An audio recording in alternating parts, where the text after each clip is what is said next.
মুসলমানেরা ভাইজানেরা শুনে রেখে দে দয়ার নবী তো জানের বাদশাহ বাদশাহ দিগের বাদশাহ আকা নামদার তাজদার মদিনা দুলহায় মদিনা হযরতে মুহাম্মদ মুস্তাফা সাল্লাল্লাহু আলাইহি ওয়াসাল্লাম তায়েফের বুকে গিয়েছেন ইসলামকে প্রচার করার জন্য ইসলামকে প্রচার করার জন্য কাফেরদের দাঁড়িয়ে দাঁড়িয়ে ঘুরে ঘুরে আল্লাহ বলে মেনে নাও আল্লাহ এক বলে মেনে নাও কাফেররা আল্লাহ বলে মানলো না আমি নবী পাক আমি নবী মুহাম্মদুর রাসূলুল্লাহ সাল্লাল্লাহু আলাইহি ওয়াসাল্লাম আল্লাহর প্রেরিত পয়গম্বর আমাকে তোমরা নবী বলে মেনে নাও কাফেররা শুনলো না কাফেররা নবী বলে মানলো না এত মার মারে আমার নবী পাকের পিরান মোবারক খানা রক্তে লাল হয়ে যায় দুপা করে ঘাটে আবার আল্লাহ রাসূল পড়ে যায় আবার দুপা করে ঘাটে আবার পড়ে যায় আল্লাহ রাসূল সোজা হয়ে দাঁড়াতে পারে না কাফেরদের বাচ্চাগুলো আমার নবীকে পাগল বলে পাথর মারে আমার নবীকে পাগল বলে পাথর মারে আমার নবীর গায়ে থুতু নিক্ষেপ করে কাফেরদের বাচ্চাগুলো পাগল বলে তাড়া দেয় না না না এত কষ্টের পরেও আমার আপনার নবী তাদের জন্য বদদোয়া করলো না সেই নবীর প্রতি ভালোবাসা সেই নবীর প্রতি প্রেম মহব্বত যদি থাকে কোন মুসলমান এখনো পর্যন্ত মেলায় ঘুরতে পারে না কোন মুসলমান রাস্তাঘাটে ঘুরতে পারে না এই মুসলমানের ছেলেরা এই বাচ্চারা মুরব্বিয়ানেরা আমার আপনার নবী কত কষ্ট করেছে ইসলামকে আমাদের হাতে তুলে দেওয়ার জন্য ইসলামকে জারি রাখার জন্য সেই নবীর প্রেম মহব্বত যদি একটুখানিও তোমার অন্তরে থাকে আর বাড়িতে থেকো না রাস্তায় রাস্তায় ঘুরে বেরিও না নবীর মাহফিলে বেহেশতের বাগানে চলে এসো আমার নবী পাক হাঁটতে পারে না চলতে পারে না এত মার মেরেছে কাফেরেরা এত মার মেরেছে কাফেরেরা আমার নবী তো পাক করে ঘাটে আবার পড়ে যায় পেছন দিক থেকে আম্মা জান ফাতেমা লক্ষ্য করছে কেউ যেন একজন টলতে টলতে আসছে ধোপা করে ঘাটে আবার পড়ে যায় আবার যখন ধোপা করে ঘাটে আবার পড়ে যায় আম্মা জান ফাতেমা চিনতে পারে না কে যেন দূর থেকে আসে আমার নবী পাক আম্মা জানের কাছাকাছি যখন এসে গেল আম্মা জান ফাতেমা বলছে আব্বা জান আপনার কি হালাত হয়েছে আব্বা আপনার শরীরটা ক্ষত বিক্ষত কে করলো আপনাকে তো চেনা যায় না আব্বা রক্তে লাল হয়ে যায় পিরান মোবারক খানা লাল হয়ে যায় আব্বা জান আপনাকে চেনা যায় না কে মেরেছে আপনাকে আব্বা আল্লাহ রাসূল তখন বলেছিল ও মা ফাতেমা তাইফে গিয়েছিলাম কাফেরদের কাছে কাফেরেরা মানলো না কাফেরেরা নবী বলে মানলো না কাফেরেরা আল্লাহ বলে মানলো না এত মার মারে আমি নবী হাঁটতে পারি না আমি নবী চলতে পারি না আমি নবী হাঁটতে পারি না আমি নবী চলতে পারি না কাফেরদের বাচ্চাগুলো পাগল বলে পাথর মারে কাফেরদের বাচ্চাগুলো গায়ে থুতু নিক্ষেপ করে তারা নবী বলে মানলো না আল্লাহকে এক বলে মানলো না আমাকে মেরে মেরে মেরে মেরে তায়েফ থেকে বার করে দেয়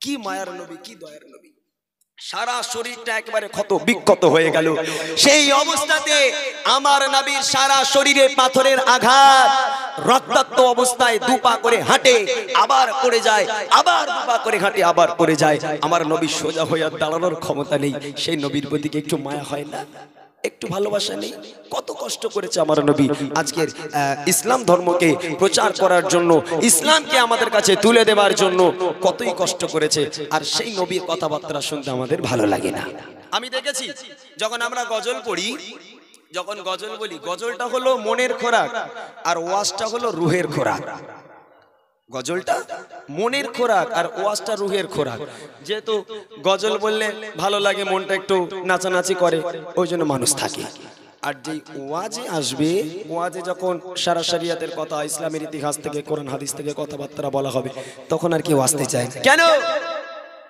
কেন আসতে চায় না আমার আপনার নবী হযরতে মুহাম্মদ মুস্তাফা সাল্লাল্লাহু আলাইহি ওয়াসাল্লাম মসজিদুন নববী শরীফে প্রবেশ করছেন এমন তো অবস্থায় সাহাবারা কেউ বলছে বলে আদম তাহলে শফিউল্লাহ মুসা তাহলে কালিমুল্লাহ ওই সময় আমার নবী পাক মসজিদের মধ্যে প্রবেশ করতে না করতে আমার নবী বললেন আমি সব শুনলাম তোমরা বলছো আদম শফিউল্লাহ মুসা কালিমুল্লাহ ইব্রাহিম খলিলুল্লাহ আর শুনে রাখো আমি তোমাদের নবী হাবিবুল্লাহ জোরে বলুন না সুবহানাল্লাহ খলিলুল্লাহ ইব্রাহিম খলিলুল্লাহ খলিলুল্লাহ মানে বন্ধু হাবিবুল্লাহ মানে বন্ধু খলিলুল্লাহ মানে বন্ধু, হাবিবুল্লাহ মানে বন্ধু।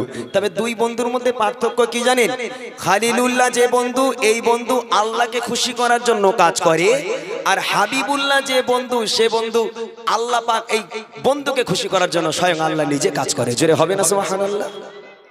আহা, একদিন আমার আপনার নবী আল্লাহ পাক যখন কেবলাকে ফিলিস্তিনের দিকে ঘুরিয়েছিল, মক্কা থেকে ফিলিস্তিনের দিকে যখন আল্লাহ পাক কেবলা করেছিল, আমার নবী পাকের ফিলিস্তিনের দিকে তাকিয়ে নামাজ পড়তে ভালো লাগতো না। একদিন আমার আপনার নবী মনটা মলিম করে আকাশের দিকে তাকিয়ে আছে। আমার আল্লাহ পাক আল্লাহ তাআলা বুঝতে পারলো আমার নবী কিছু একটা বলতে চাইছে, আমার নবী কিছু একটা বলতে চাইছে। এ নবী বলেন, আপনার কি অসুবিধা আপনি বলেন। আল্লাহর কাছে আমার আপনার নবী ফরিয়াদ জানালো, এ রব্বুল আলামিন আল্লাহ, ফিলিস্তিনের দিকে তাকিয়ে নামাজ পড়তে ভালো লাগে না। যদি কেবলাটা যেখানে ঈসা নবী, হযরত ইব্রাহিম নবী যেখানে থাকতো আমার পরপুরুষ, সেই কেবলা যদি মক্কার দিকে হতো আমি খুব খুশি হতাম। আমার আপনার নবী এই ফরিয়াদ করার সাথে সাথে আমার আল্লাহ পাক মুচকে হাসি দিয়ে বলেছিল, কদ নারা তাকাল্লুবা ওয়াজহিকা ফিস সামাই ফালানুওয়াল্লিয়ান্নাকা কিবলাতান তারদাহা। এ আমার হাবিবে, আমার বন্ধু, এ আমার দোস্ত, আপনি চিন্তা করবেন না, আপনি যাতে খুশি আমি আল্লাহ তাতে খুশি। চলে আজ থেকে ফিলিস্তিনের দিকে তাকিয়ে আপনাকে নামাজ পড়ার দরকার নেই, আমি আল্লাহ পাক বন্ধুর খাতিরে, আপনার খাতিরে কেবলাকে আমি মক্কার দিকে ঘুরিয়ে দিলাম, আপনি আজ থেকে মক্কার দিকে ফিরে নামাজ পড়বেন। জোরে হবে না সুবহানাল্লাহ? তাহলে বন্ধুর মধ্যে দুটো পার্থক্য, খলিলুল্লাহ বন্ধু, হাবিবুল্লাহ বন্ধু। খলিলুল্লাহ এই বন্ধু যে আল্লাহকে খুশি করার জন্য কাজ করে, আর হাবিবুল্লাহ এমন বন্ধু যে আল্লাহ পাক বন্ধুকে খুশি করার জন্য স্বয়ং নিজেই কাজ করে। দুই বন্ধুর পরিচয়। দেখেন একটা কথা, এই ওয়াজ বুঝতে হবে আগে। আমরা তো আর ওয়াইজিং নই, আমরা সেই রকম বক্তা নই, তবে যতটুকু বলবো মানুষকে একটু বোঝানোর চেষ্টা করবো, আমার কথাগুলো একটু বুঝতে হবে, যেহেতু আমরা পাকাপুক্ত নই, সবে এখন শুরু। অনেক মানুষ বলছে যা চেনে না শরীফুল ভাই, তারা বলে নেই এ তো শিল্পী। হ্যাঁ, যারা ইউটিউবে দেখছে তারা বলে এই শিল্পী ওয়াজ করে, এরকম হয়। তা আমি তো এখন নতুন, আমি মোটামুটি গত বছর থেকে ওয়াজ নাসিহত শুরু করেছি টুকটাক। এখন কথা হচ্ছে ওয়াজ শুনে বুঝতে হবে আগে, না বুঝে যদি উল্টো পাল্টা ভাবেন গন্ডগোল। দেখেন একটা কথা মনে পড়ে গেল, অনেকে মান্যত করে, মান্যত হয় এদিকে হয় না, না কম হয়, বসিরহাটের দিকে মান্যত ফান্নত হয় না, তবে আমাদের ওইদিকে বিরাট, যে হারোয়ার মাজার, তারপর আরো কত মাজার টাজার আছে, তো একটু মান্যতের চাপ বেশি হয়। দেখেন এক লোক মান্যত করেছে, মান্যত বলে আল্লাহ আমার একটা মেয়ে সন্তান, যদি তুমি এবার একটা পুত্র সন্তান দাও তাহলে দুটো পীর সাহেবকে দাওয়াত করে খাওয়াবো। দুটো, ভালো করে বুঝবেন কথা, বোঝানোর জন্য বলছি, দুটো পীর সাহেব দাওয়াত করে খাওয়াবো। আল্লাহর কি কল, সেবারও দিয়েছে মেয়ে সন্তান। মনটা খারাপ হয়ে গেল, ফের একবার চান্স নিয়েছে পরের বছর, তখন আবার মান্যত করছে, বলে আল্লাহ যদি এবারে তুমি আমার একটা পুত্র সন্তান দাও, মসজিদের ইমাম সাহেবকে দাওয়াত করে খাওয়াবো। আল্লাহর কি কল, সেবারও দিয়েছে মেয়ে। খুব গন্ডগোল, বুঝলেন? এবার ফের যখন মেয়ে হয়েছে, পরের বার আবার চান্স নিয়েছে, এইবার রাগের মাথায়, ও তো জানে আমার ছেলে হবে না, এখন রাগের মাথায় নিয়ত করেছে আল্লাহ এবার যদি আমার পুত্র সন্তান হয় শয়তানকে দাওয়াত করে খাওয়াবো। এখন কথা দেখেন, পীর সাহেব পাওয়া যায়, ইমাম সাহেব পাওয়া যায়, শয়তান কোথায় পাবেন আপনি? এখন মান্যত বিবি বলছে মান্যত যখন করেছো পূরণ করতে হবে, আর সেবারে কি কল, আল্লাহ পাক একটা ছেলে সন্তান দিয়েছে, এর শয়তান কোথায় পাবে? তিনবার রিস্ক নিল, প্রথম বললো আমি পীর সাহেব খাওয়াবো, মেয়ে হলো, তারপরে আবার নিয়ত করলো যদি ছেলে হয় ইমাম সাহেব খাওয়াবো, তাও মেয়ে হলো, আর যেই রাগের মাথায় নিয়ত করেছে আল্লাহ যদি পুত্র সন্তান হয় শয়তান দাওয়াত করে খাওয়াবো, আল্লাহ পাক সেবারই পুত্র সন্তান দিয়েছে। এইবার কোথায় পাবে শয়তান? মনটা মলিম করে রাস্তায় ঘুরছে, বউ বলে দিচ্ছে দেখো খবরদার কি করে কি করবে আমি জানি না, তবে শয়তানকে কিন্তু দাওয়াত করতে হবে, নইলে মান্যত করে যে ছেলে বাঁচানো যাবে না। ও লোক এখন রাস্তার ধারে মনটা মলিম করে চলে গেল। এক লোক জিজ্ঞেস করছে ভাই মনটা মলিম কেন, কি হয়েছে? বলে বেটা হয়েছে। বলে তা খুশির কথা তো, তুই মন খারাপ করে আছো কেন? বলে গন্ডগোল করে ফেলেছি, আমি নিয়ত করেছিলাম যদি বেটা হয় শয়তান দাওয়াত করে খাওয়াবো, তা শয়তান কোথায় পাবো? তা লোকটা বলে তুমি একটা কাজ করো, তুমি পীরের দরবারে যাও। রাগ করবেন না যেন কেউ, বুঝবেন আগে আমার কথা, যেহেতু আপনাদের এদিকে মান্যত ফান্নত করে না, আমাদের এদিকে করে মানুষ রাজারহাটের দিকে, যেহেতু অনেক মাজার টাজার আছে, তো বলে পীরের দরবারে যাও। পীরের দরবারে বলে ওখানে শয়তান পাবো, বলে লাখ লাখ শয়তান পাবে। তা পীরের দরবারে গেল, পীর সাহেব দেখে বলে এই যুবক এদিকে এসো, কি হয়েছে বলো? বলে হুজুর আমি নিয়ত করেছিলাম বেটা হলে শয়তান খাওয়াবো। বলে তাই এখানে কি করতে এসছো? বলে শয়তান খুঁজতে এসছি। পীর সাহেব গেছে রেগে, বলে পীরের দরবারে লোক আল্লাহকে খুঁজতে আছে, তুই শয়তান খুঁজতে এসেছিস? বলে মেরেছে এক লাঠি, একদম বাবারে মারে বলে পালিয়েছে। এখন মনটা খারাপ করে রাস্তায় রাস্তায় ঘুরছিল, ইমাম সাহেবের সঙ্গে দেখা হয়েছে। বলে ভাই কি ব্যাপার, কি হয়েছে? বলে পীর সাহেবের দরবারে গিয়েছিলাম, পীর সাহেব মেরেছে। বলে কেন? বলে পীরের দরবারে গেছিলাম শয়তান খোঁজার জন্য, শয়তান পেলুম না, পীর সাহেব মেরেছে। বলে কেন শয়তান কেন খুঁজছো? তখন ওই লোক বলছে, বলে আমি নিয়ত করেছিলাম যে আমার যদি বেটা হয় শয়তানকে দাওয়াত করে খাওয়াবো, আল্লাহ আমার বেটা দিয়েছে, আমার মান্যত এখন পূরণ করতে হবে, এখন আমার বেটা হয়েছে শয়তানকে খাওয়াবো, কোথায় শয়তান পাওয়া যাবে? তখন ইমাম সাহেব বলছে, বলে তুই ইমামদের বাদ দিয়ে আমরা রয়েছি, ইমাম সাহেব বাদ দিয়ে শয়তান খুঁজিস কেন? বলে আপনাদের খাওয়াবার জন্য চেয়েছিলাম কিন্তু হয়নি, মেয়ে হয়েছে, ওই জন্য শয়তান দাওয়াত করেছি, শয়তান মান্যত করেছি। এবার আপনারা বলেন কোথায় শয়তান পাওয়া যাবে? তখন ইমাম সাহেব বলছে, যাও চলে যাও, পরপর 3 জুম্মা, পরপর 3টে জুম্মা শুক্রবার মসজিদে যাবে, মসজিদের বারান্দায় সবার আগে আগে গিয়ে বসে থাকবে এবং বসে বসে দেখবে যে সবার শেষে ঢুকবে এবং সবার আগে বেরোবে। এই আমল যদি কেউ 3 জুম্মা পরপর করে তাহলে সে মানুষ নয়, সেই মানবরূপী শয়তান। ভালো করে বুঝবে। এখন ওই লোক কি করলো? জুম্মার দিন চলে গেল সবার আগে মসজিদে, মসজিদের বারান্দায় নামাজ পড়ছে আর দেখছে কে সবার লাস্টে আসে আর কে সবার আগে বেরোয়। এখন নামাজ খুতবা হচ্ছে, খুতবা শেষ হতে না হতে দেখছে যে বসে আছে দেখবে বলে অন্য কেউ না, তার ভাই, তার বাপের ছোট ভাই, তার বাপের ছোট ভাই সবার লাস্টে ঢুকেছে, চাচা। এখন আল্লাহর কাছে দোয়া করছে, আল্লাহ চাচা তো ঢুকেছে, খবরদার যেন আগে না বেরোয়, নিজের চাচা শয়তান হয়ে যাবে, গন্ডগোল, আল্লাহ আগে যেন না বেরোয়। নামাজ শেষ হতে না হতে দোয়া না করে ওই চাচাই আগে বেরিয়ে গেল। এক জুম্মা হলো, পরের জুম্মায় আবার একই কেস, আবার যুবক দাঁড়িয়ে আছে রাস্তার এই মসজিদের গেটের ওখানে, চাচা সবার লাস্টে এলো, সবার আগে বেরিয়ে গেল। তখন আল্লাহর কাছে দোয়া করছে, আল্লাহ ফাইনাল জুম্মা, এবার 3টা জুম্মা ইমাম সাহেব বলেছে 2টো জুম্মা পার হয়ে গেছে, আল্লাহ একটা জুম্মা বাকি, খবরদার যেন আমার চাচা লাস্টে না আসে, চাচা যেন আগে না বেরোয়, তাহলে চাচা শয়তান হয়ে যাবে। আল্লাহর কাছে দোয়া করছে, আর শয়তানের জন্য দোয়া কি কবুল হবে? কখনো হবে না। চাচা যতই দোয়া করুক, ভাইবো যতই দোয়া করুক, কবুল হবে না। ওই সময় দোয়া করছে আল্লাহর কাছে, আল্লাহ খবরদার যেন আজকের আমার চাচা না আসে, ফাইনাল জুম্মা, খোদার কি কল, চাচাই এলো লাস্টে। আবার দোয়া করে, আল্লাহ খবরদার যেন চাচা আগে না বেরোয়, গন্ডগোল খুল। আল্লাহর কি কল, একদম ইমাম সাহেব সালাম ফেরাতে না ফেরাতে চাচা জুতো নিয়ে দৌড়েছে, সবার আগে বেরিয়ে চলে গেল। 3 জুম্মা কমপ্লিট। তখন ভাইবো মনে মনে খুব হাসছে, আবার এদিক চোখ থেকে অঝর নয়নি পানি গড়িয়ে পড়ে। হাসার কারণ হলো আজকের তার মান্যত পূরণ হবে, শয়তান খুঁজে পেয়েছে। আর কাঁদার কারণ হলো যে নিজের বাপের ভাই চাচা সে শয়তান হয়ে গেছে। নামাজ কালাম পড়ে চাচার বাড়ি গেল, চাচা সালাম আলাইকুম। বলো ওয়ালাইকুম আসসালাম। ভাইবো বলো। বলে চাচা আগামী সোমবার আমার বাড়িতে তোমার দাওয়াত। তখন চাচা অঝর নয় রে কাঁদে, বেটা নিজের ছেলের বাড়িতে ভাত পাই না বউয়ের চাপে, নিজের ছেলে ভাত দেয় না, তুই ভাই হয়ে আমার দাওয়াত দিচ্ছিস, বাবা কি ব্যাপার? বলে চাচা বলা যাবে না, এখন গন্ডগোল, খেয়ে টেয়ে নেবে, তোমার বলবো।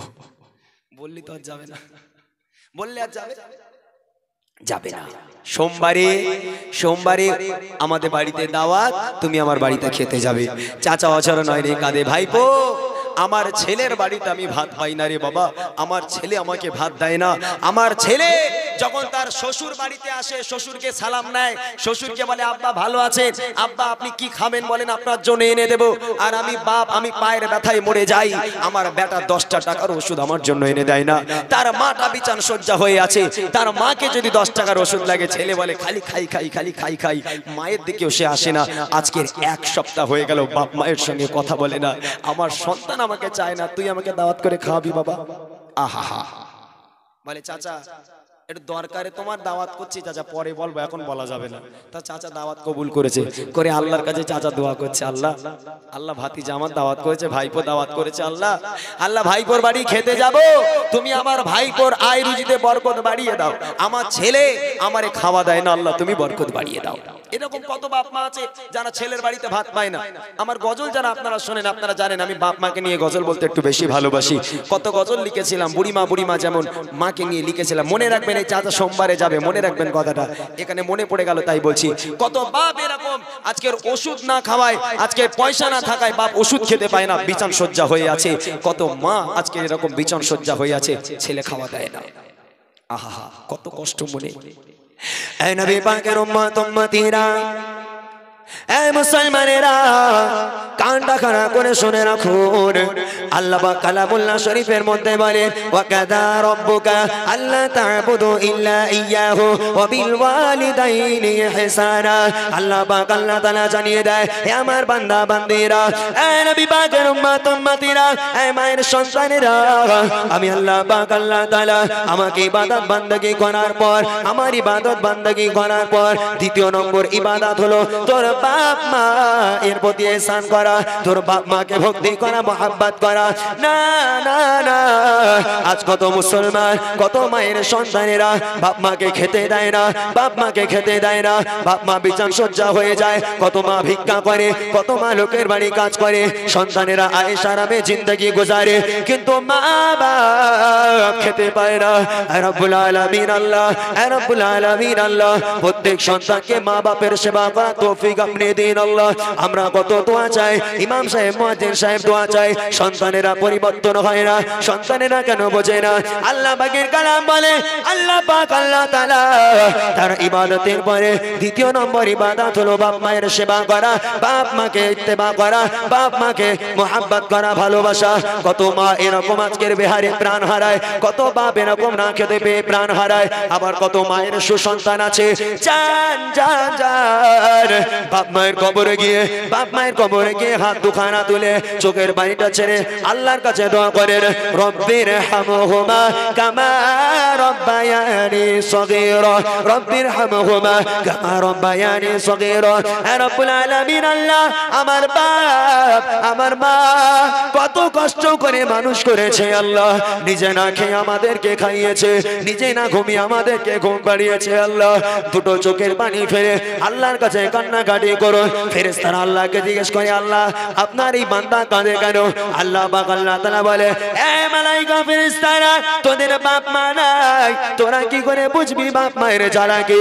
ওর বাপ মা ওকে খুব ভালোবাসতো, কবরের সামনে এসে বাপ মায়ের জন্য চোখের পানি ফেলে কান্না করে।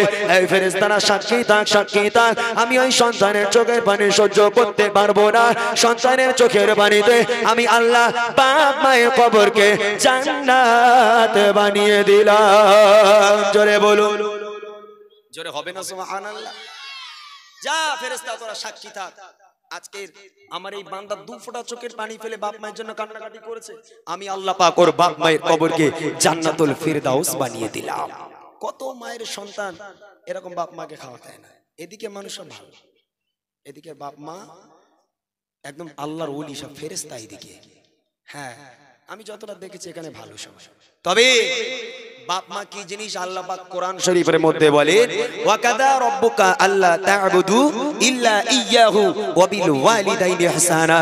হে আমার বান্দা বান্দীরা, আমি আল্লাহ পাক আল্লাহ তাআলা আমার ইত্তেবা, আমার ইবাদত বান্দাগি করার পর দ্বিতীয় নম্বর ইবাদত হলো তোর বাপ মায়ের প্রতি ইহসান করা, তোর বাপ মায়ের তাসিম করা। আল্লাহ পাক বলছে, সে আল্লাহর কথা কেউ কাটতে পারবে?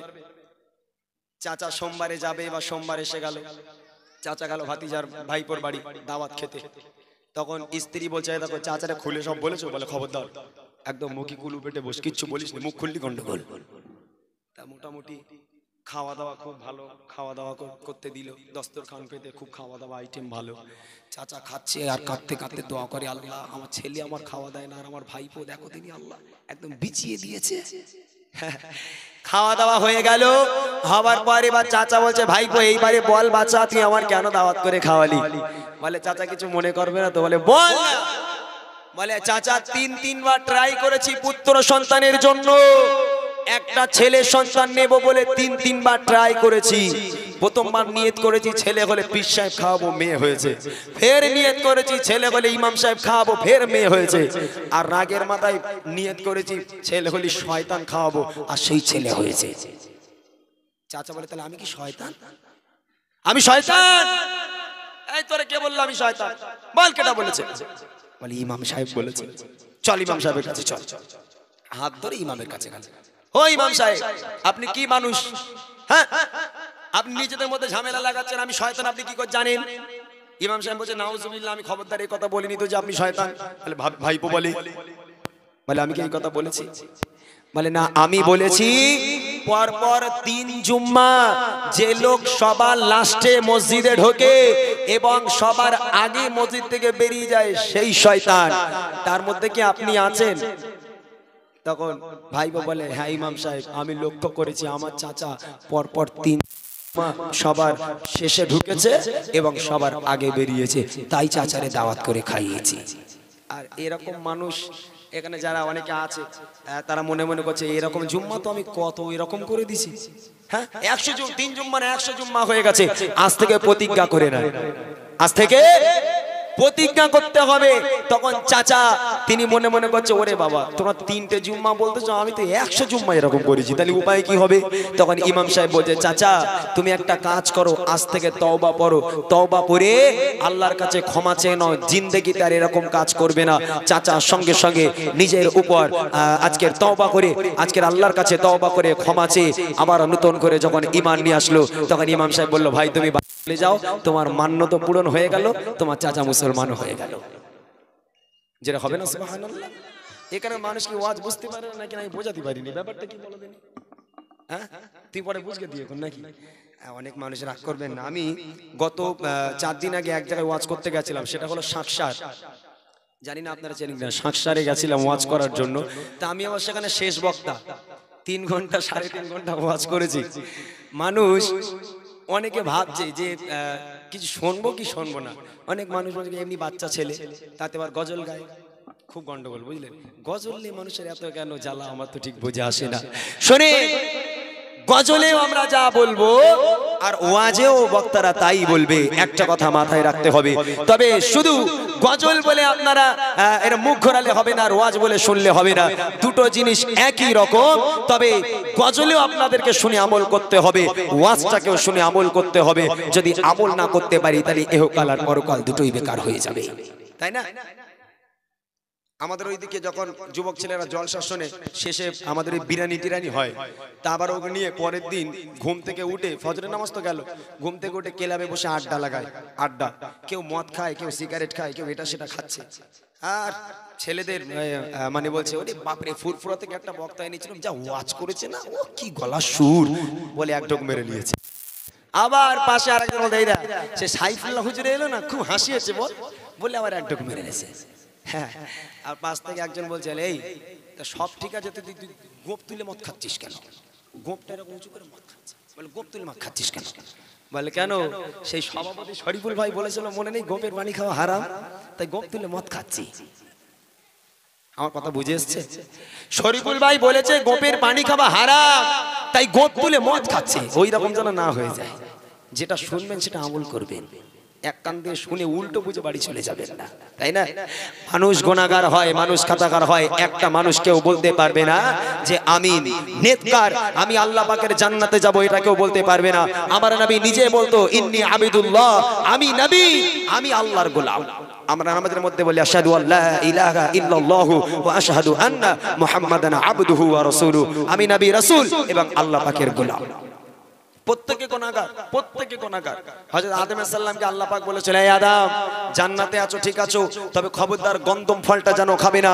যদি গন্ধম ফলের আশেপাশে যাও তাহলে আমি আল্লাহ আমার হুকুমকে অমান্য করা হবে, জান্নাত থেকে বিতাড়িত করে দেওয়া হবে। শয়তানের ধোঁকায় পড়ে আদম হাওয়া চলে গেল গন্ধমের কাছে, গন্ধম ফলটা শয়তানের ধোঁকায় পড়ে খেয়ে নিল। খাওয়ার পর সঙ্গে সঙ্গে জান্নাতি পোশাক খুলে পড়ে গেল। মানুষ গুনাহ করবে, কিন্তু তার জন্য আল্লাহ আছে। তবে আমরা শেষ নবীর উম্মত, আমাদের জন্য ফ্যাসিলিটি দেখেন। আদম আর হাওয়া গন্ধম ফল খাওয়ার পর তার জান্নাতি পোশাক খুলে গেল, আল্লাহ পাক জান্নাত থেকে বিতাড়িত করে দিল। দুজনকে দুই প্রান্তরে পাঠিয়ে দিল, দুনিয়ার বুকে পাঠিয়ে দিল। একদিন নয়, দুদিন নয়, একাধারে 300 থেকে 350 বছর ধরে আদম আর হাওয়া কেঁদে গেল। 300 মতান্তরে 350 বছর ধরে আদম হাওয়া কেঁদে গেল, তারপরে দোয়া কবুল নেই। আর আমরা শেষ নবীর উম্মত, আল্লাহ পাক বলে আমার শেষ নবীর উম্মতেরা তোরা যদি মসজিদে ঢুকে এক ফোঁটা চোখের পানি ফেল, আমি আল্লাহ তোদের জীবন জিন্দেগির পাহাড় পাহাড় সমতুল্য গুনাহকে আমি আল্লাহ মাফ করে দেবো। জোরে বলুন না সুবহানাল্লাহ। সেই নবীর উম্মত আমরা। আদম একদিকে, হাওয়া আলাইহিস সালাম একদিকে, আদম আলাইহিস সালাম একদিকে, হাওয়া আলাইহিস সালাম একদিকে, দুজন হাত তুলে আল্লাহর কাছে কাঁধে দোয়া কবুল হয়। আদম আলাইহিস সালাম আল্লাহর কাছে হাত তুলে অঝর নয়নের কাছে, রব্বানা যালামনা আনফুসানা ওয়া ইল্লাম তাগফির লানা ওয়া তারহামনা লানাকুনান্না মিনাল খাসিরিন। হে রব্বুল আলামিন, আল্লাহ জুলুম করেছে নফসের উপরে, অত্যাচার করেছে নফসের উপরে। আল্লাহ আপনি আমাকে মাফ করে দিন, ক্ষমা করে দিন। আপনি আমাকে মাফ করে দিন, ক্ষমা করে দিন। আপনি যদি মাফ না করেন, আপনি যদি ক্ষমা না করেন, জালিমদের অন্তর্ভুক্ত হয়ে যাব, জালিমদের অন্তর্ভুক্ত হয়ে যাব। হাওয়া আলাইহিস সালাম একদিকে দোয়া করে, রব্বানা যালামনা আনফুসানা ওয়া ইল্লাম তাগফির লানা ওয়া তারহামনা লানাকুনান্না মিনাল খাসিরিন। আল্লাহ পাক আমার দোয়াকে কবুল করো। আল্লাহ পাক আপনি ক্ষমা করে দেন। জুলুম করেছে নফসের উপরে, অত্যাচার করেছে নফসের উপরে। না না না, আল্লাহ পাক আল্লাহ তাআলা আদমের দোয়াকে কবুল করে না, আদমের দোয়াকে কবুল করে না। এত কান্না কাঁদে, এত কান্না কাঁদে আদম। আজ জামিন আল্লাহর কাছে হাত তুলে ফরিয়াদ করে, হে রব্বুল আলামিন আল্লাহ, আদমের চোখের পানি সহ্য হয় না, আদমের চোখের পানি সহ্য হয় না। আজকের 300 বছর ধরে আদম কেঁদে যায়, আপনি দোয়া কবুল করেন না। তার চোখের পানিতে আমি জামিন কাদা হয়ে যায়, আপনি আদমের দোয়াকে কবুল করেন না। হে রব্বুল আলামিন, আদমের চোখের পানি সহ্য হয় না, আদমের চোখের পানি সহ্য হয় না। আসমান আল্লাহর কাছে কাঁদে আল্লাহ, আদম 300 বছর ধরে কাঁদে আল্লাহ, আপনি আদমকে ক্ষমা করে দেন, আপনি আদমকে মাফ করে দেন, আপনি আদমকে ক্ষমা করে দেন। আদমের চোখের পানি সহ্য হয় না। না না না, আল্লাহ পাক আল্লাহ তাআলা জমিন আসমানের দোয়াকে কবুল করে না। জামিন আল্লাহর কাছে কাঁদে আল্লাহ, একটা ভুল করেছে আদম, একটা। কি ভুল? আপনার হুকুমকে অমান্য করেছে, গন্ধম ফলটা খেয়ে ফেলেছে আল্লাহ। আল্লাহ এই একটা ভুলের জন্য আপনি এখনো পর্যন্ত 350 বছর ধরে আদম কেঁদে যায়। আল্লাহ আপনি আদমকে এবার ক্ষমা করে দিন। কবুল করেন না আল্লাহ? 300 বছর মতান্তরে 350 বছর ধরে কাঁদছে, আদম আলাইহিস সালামের দোয়া কবুল হয় না। কি করবে, কোথায় যাবে আদম আলাইহিস সালাম বুঝতে পারছে না। আল্লাহ কেন দোয়া কবুল করে না? চোখের পানি শেষ, চোখ শুকিয়ে গেল আদম আলাইহিস সালামের, তারপরে আল্লাহ পাক দোয়া কবুল করে না। এমন অবস্থায় ফেরেশতারা বলে, আল্লাহ আল্লাহ আপনি তো দয়ালু, আল্লাহ আপনি তো দাতা, মায়ের মনে আপনি এত দয়া দিয়েছেন আল্লাহ, তাহলে আপনার মনে কত দয়া। আল্লাহ আদমকে আপনি ক্ষমা করে দিন, আদমের চোখের পানি আর সহ্য হচ্ছে না, আল্লাহ ক্ষমা করে দিন। আল্লাহ ফেরেশতাদের কথা শুনে না। রব্বুল আলামিন আল্লাহ, আদমের চোখের পানি সহ্য হয় না, আদমের চোখের পানি সহ্য হয় না। ফেরেশতারা আল্লাহর কাছে ফরিয়াদ করে, রব্বুল আলামিন, আদমের চোখের পানি শুকিয়ে যায়, আদমের চোখের পানি শুকিয়ে যায়। 350 বছর ধরে কেঁদে যায়। না না না, আপনার মনে কি দয়া হয় না? আপনার মনে কি মায়া হয় না? আপনি আদমকে মাফ করে দেন। আদম আলাইহিস সালাম আবার দোয়া করে, রব্বানা যালামনা আনফুসানা ওয়া ইল্লাম তাগফির লানা ওয়া তারহামনা লানাকুনান্না মিনাল খাসিরিন। হে রব্বুল আলামিন, আল্লাহ জুলুম করেছে নফসের উপরে, অত্যাচার করেছে নফসের উপরে, আপনি আমাকে ক্ষমা করে দেন, আপনি আমাকে মাফ করে দেন। আপনি যদি ক্ষমা না করেন, জালিমদের অন্তর্ভুক্ত হয়ে যাব আল্লাহ। হে রব্বুল আলামিন, একটা হুকুম অমান্য করার জন্য আজকে 350 বছর ধরে কেঁদে যায় আল্লাহ, আপনি আমাকে ক্ষমা করে দেন, আপনি আমাকে মাফ করে দেন, আপনি আমাকে ক্ষমা করে দেন, আপনি আমাকে মাফ করে দেন। না না না, আদম আলাইহিস সালামের দোয়া আল্লাহ দরবারে কবুল হয় না। জিবরিল আমিন গেল আল্লাহর কাছে, আল্লাহ এবার আপনি আদমকে ক্ষমা করে দিন। জিবরিল আমিন যখন গেল, আল্লাহ পাক আল্লাহ তাআলা বলছে, এই জিবরিল যাও আদমকে গিয়ে বলো, 350 বছর ধরে খেতে যাচ্ছে আদম, ওই আদমকে গিয়ে বলো এবার যখন দোয়া চাইবে যেন আসমানের দিকে একটু মাথাটাকে তুলে দোয়া চায়। জিবরিল আমিন এলো, জিবরিল আমিন এলো, হে আদম, আল্লাহর তরফ থেকে এসেছি, আল্লাহ পাক ফরমান দিয়েছে তুমি যখন দোয়া করবে, আল্লাহ পাক বললো একটু আসমানের দিকে মাথাটাকে উঁচু করে দোয়া করো। তখন আদম সাল্লাম কাঁদতে কাঁদতে বলে 350 বছর ধরে কাঁদি, আল্লাহ দোয়া কবুল করে না, আসমানের দিকে তাকালে কি আল্লাহ দোয়া কবুল করবে? বলে আল্লাহর ফরমান এটা, আল্লাহ পাক বলেছে, আল্লাহ পাক তোমাকে মাথা তুলতে বলেছে। আদম আলাইহিস সালাম এই কথা শোনার পর আবার আল্লাহর কাছে হাত তুলে কাঁদে, রব্বানা যালামনা আনফুসানা ওয়া ইল্লাম তাগফির লানা ওয়া তারহামনা লানাকুনান্না মিনাল খাসিরিন। জুলুম করেছে নফসের উপরে, অত্যাচার করেছে নফসের উপরে। আল্লাহ আপনি আমাকে ক্ষমা করে দেন, আপনি আমাকে মাফ করে দেন। আপনি যদি ক্ষমা না করেন, আপনি যদি মাফ না করেন, জালিমদের অন্তর্ভুক্ত হয়ে যাব, জালিমদের অন্তর্ভুক্ত হয়ে যাব। ওই সময় আদম আলাইহিস সালামের মনে পড়ে গেল আল্লাহ পাক আল্লাহ তাআলা জিবরিল আমিনের দ্বারা আমার কাছে খবর পাঠিয়েছিল, দোয়া করার সময় আসমানের দিকে মাথাটাকে তুলে আল্লাহর কাছে দোয়া করতে বলেছিল। মনে পড়ে যাওয়ার সাথে সাথে আদম আলাইহিস সালাম আসমানের দিকে মাথাটাকে তুলে দেখতে পায় আসমানে লেখা আছে বড় বড় করে, লা ইলাহা ইল্লাল্লাহু মুহাম্মাদুর রাসূলুল্লাহ। আদমের মনে পড়ে গেল, না না না, এই মুহাম্মদ নামটা জান্নাতে দেখেছে, আল্লাহর নামের পাশে মুহাম্মদ নাম দেখেছে, জান্নাতের পাতায় পাতায় দেখেছে, জান্নাতের দরওয়াজায় দরওয়াজায় দেখেছে, জান্নাতের পাতায় পাতায় দেখেছে, সমস্ত জান্নাতে মুহাম্মদ নাম লেখা। এ মানুষ সাধারণ মানুষ হতে পারে না, এ মানুষ সাধারণ মানুষ হতে পারে না, নিশ্চয়ই আল্লাহর কোন পয়গম্বর, আল্লাহর মাহবুব হবে, আল্লাহর বন্ধু হবে।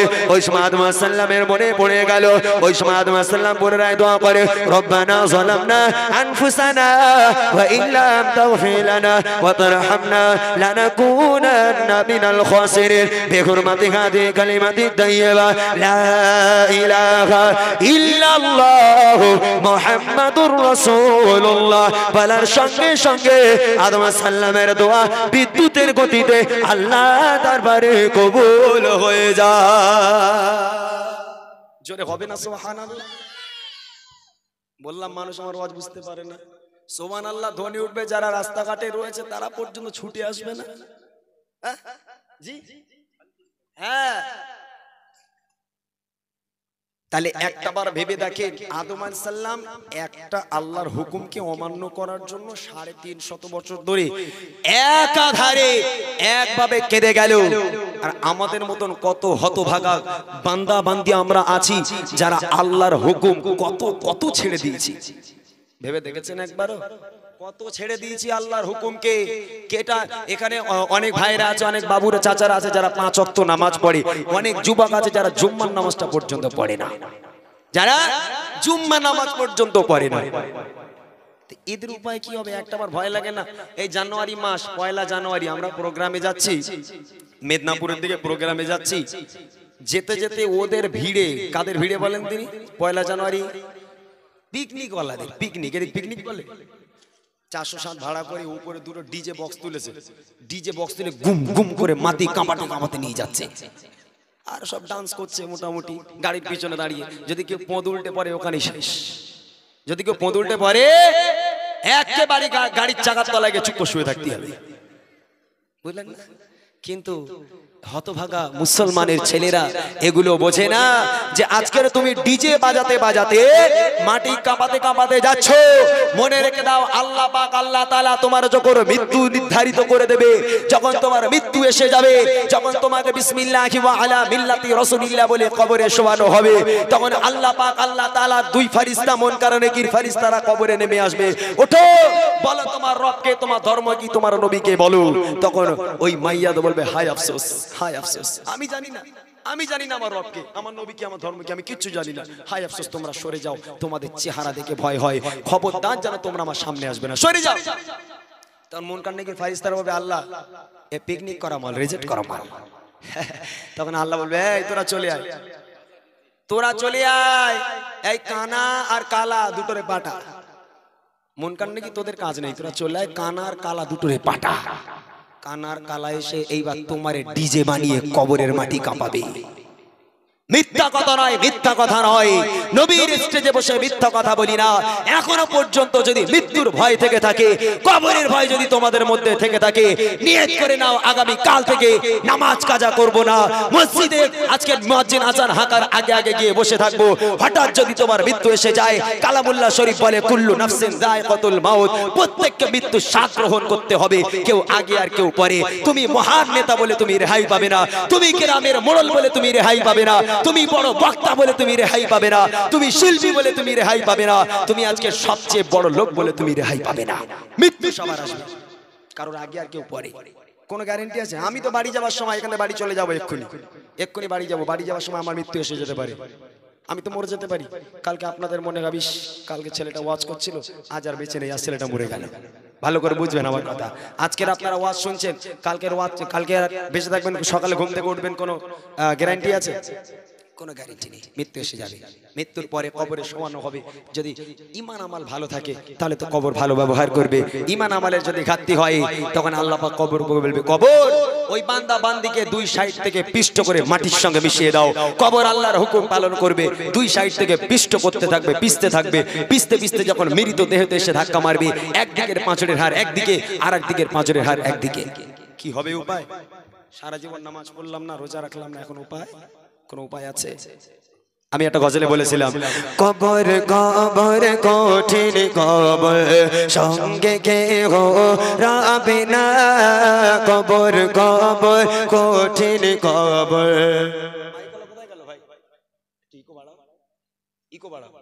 সঙ্গে কেহ রাবে না, সাপার বিছে খাবে কুরে, সাধের দেহ খানা, কবর কবর কঠিন কবর, সঙ্গে কেহ রাবে না, কবর কবর কঠিন কবর, সঙ্গে কেহ রাবে না, সাপার বিছে খাবে কুরে, সাধের দেহ খানা, কবর কবর কঠিন কবর, সঙ্গে কেহ রাবে না, কবর কবর কঠিন কবর, সঙ্গে কেহ রাবে না।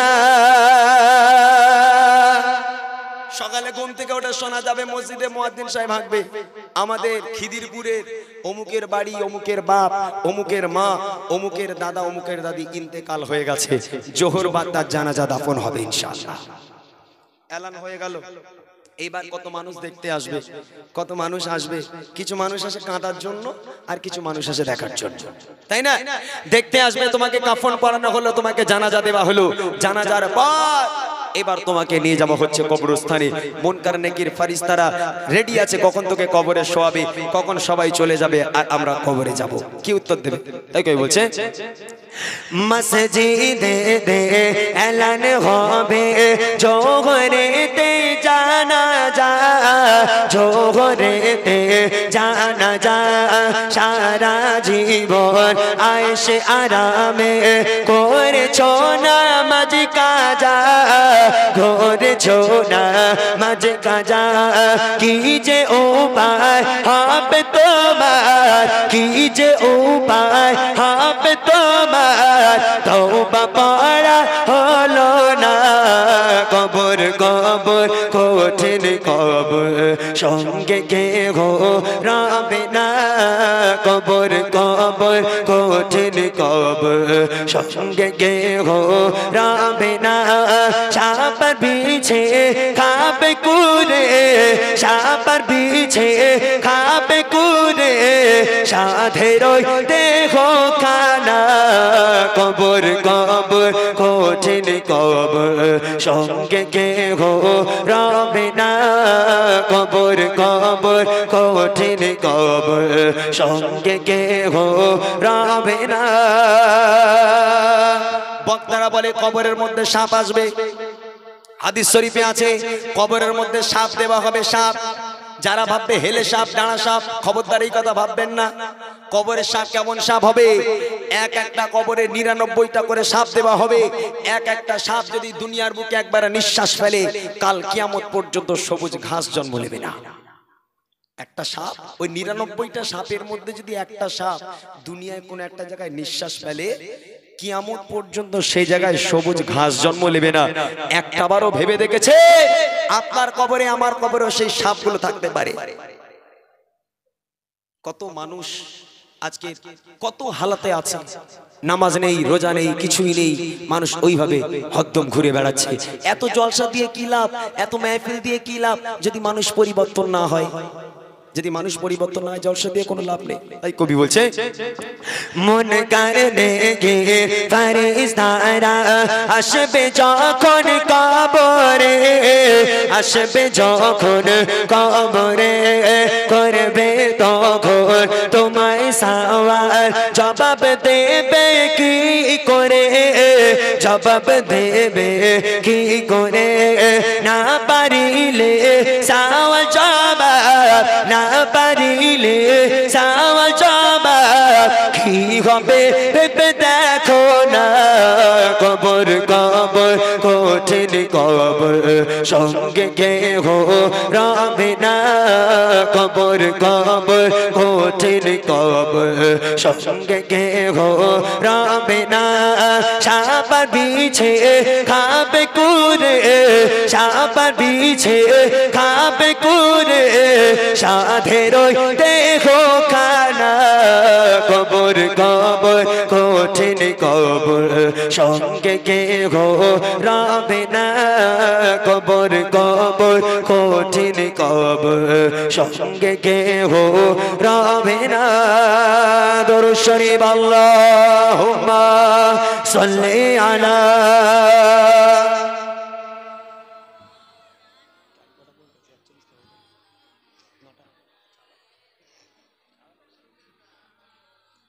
আরো মোহাব্বতে আল্লাহুম্মা সাল্লি আলা। এই জোরে পড়ো, জোরে পড়ো।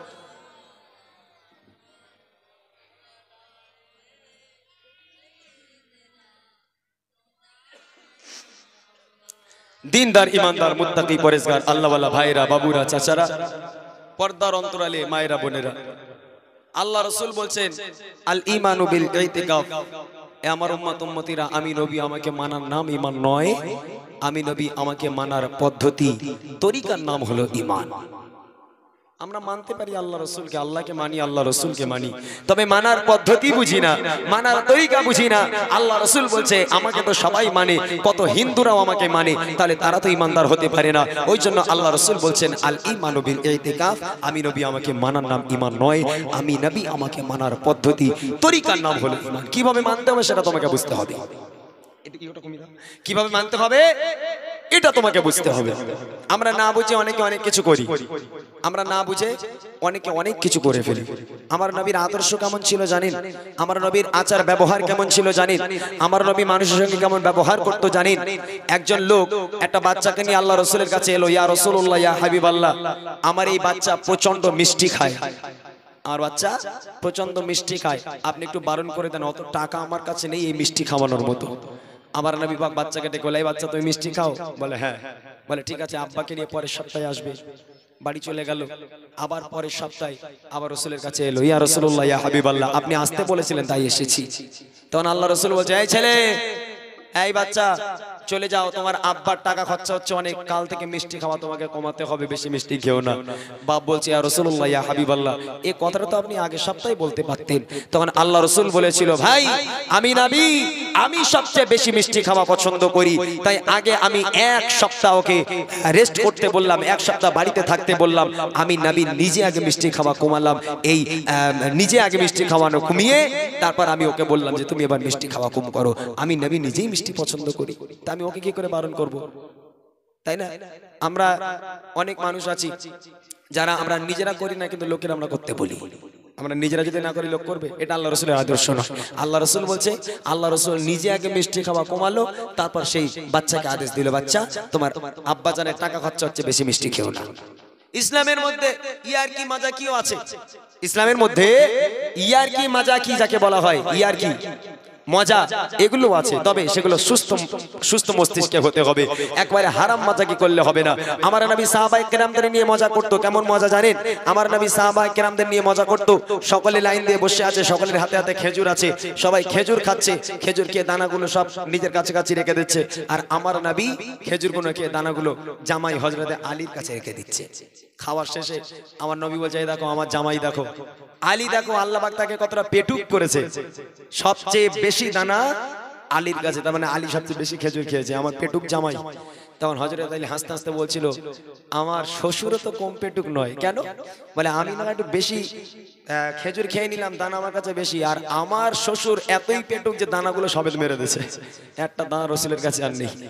রসুল দানাগুলো খেয়ে আলীর কাছে জড়ো করলো, রসুলের কাছে নেই। তাই আল্লাহ রসুল জামাইকে কত সুন্দর করে বলছে, আমার জামাই পেটুক জামাই, আমার জামাই সবচেয়ে বেশি খেজুর খেয়েছে। আর জামাই তখন হাসতে হাসতে বলছে, আমার শ্বশুরও কম পেটুক নয়, আমার শ্বশুর খেজুরের সঙ্গে দানাগুলো মেরে দিয়েছে। বলবেন না সুবহানাল্লাহ? আর আল্লাহ রসুলের আদর্শ এগুলো, ইয়ার কি মজা কি এগুলো চলে, বাট হারাম গুলো বাদ দিয়ে সবসময় মাথায় রাখতে হবে।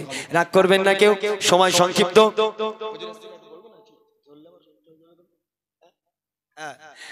সময় একদম সংক্ষিপ্ত, 9টা পর্যন্ত আমার সময়, অলরেডি টাইম হয়ে গেছে, প্রায় কাছাকাছি চলে এসেছে। যাক, দু একটা কথা বলতে বলতে সাইফুল্লাহ হুজুর আসবে তো আমার পর নাকি, সাইফুল্লাহ হুজুর তিনি আসবেন, আপনারা তার ওয়াজকে আপনারা শুনবেন। তবে আজকে আমি গজলের জন্য আসিনি, আজকে আমি এসেছিলাম দু একটা কথা আপনাদের শোনাবো বলে। আল্লাহ পাক আল্লাহ তাআলা যতটুকু আমার দ্বারা বলিয়ে নিয়েছেন, আল্লাহ পাকের কাছে দোয়া করবেন, আল্লাহ পাক আমাদের ইসলামের কান্ডারি হিসাবে কবুল করুক, আল্লাহ পাক আমাদের সুস্থ রাখুক। সকলে একটাবার মহাব্বতের সঙ্গে দরুদ শরীফ পড়বেন। দরুদ শরীফ পড়ার পর আমাদের সভাপতি সাহেব আছেন, আমি বিদায় নেব, আমি শেষ করে দেব। সভাপতি সাহেব দু এক কথা বলবেন, তারপরে হুজুর চলে আসবে। একটাবার জোরে সোরে তাকবীর দিতে হবে, যেন বাইরে থেকে লোকজন শুনতে পায়। আমি একটা গজল বলি না, তুমি তো বলে দিয়েছো যে ফাঁকি মারলে হবে না, তাই একটু গজল একটা বলি। এত জোরে তাকবীর দিতে হবে, যারা রাস্তায় এদিক ওদিকে আছে তারা যেন চলে আসে। হাতে 10 মিনিট সময়, একটা গজল বলে মোটামুটি আমি বিদায় হব, যেহেতু আজকে শ্বশুর বাড়ি জলসা, কাল আমার বাড়ি জলসা।